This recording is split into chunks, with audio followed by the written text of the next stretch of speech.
President Trump on social media this afternoon says the talks with Iran have been continuous over the past few days and today, but he also added, where they lead, one never knows.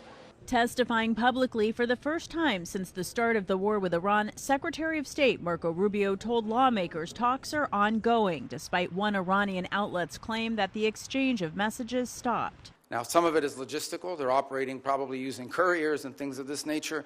Part of it is internal fissures on exactly what they should agree to or not agree to. Rubio also argued progress has been made, even though complex details still need to be worked out. They have agreed to negotiate aspects of their nuclear program that just a month ago, just a year ago, they were refusing to even mention, much less enter into discussions about. With gas prices averaging more than $4 a gallon, Democrats on the Senate Foreign Relations Committee pressed Rubio about the impact of the closure of the Strait of Hormuz on energy prices and the global economy. What is going to get the strait reopened? Because this is kind of the only question that matters for American consumers right now. Secretary Rubio said condition number one for Iran is to reopen the Strait of Hormuz without tolls or threat of attack. Iran, for its part, is insisting that fighting between Israel and its proxy Hezbollah must also stop.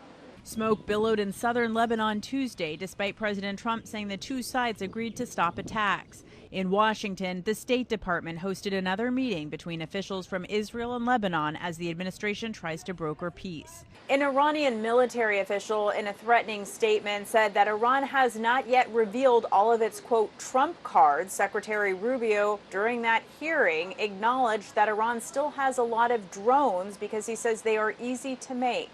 At the White House, Natalie Brand, CBS News.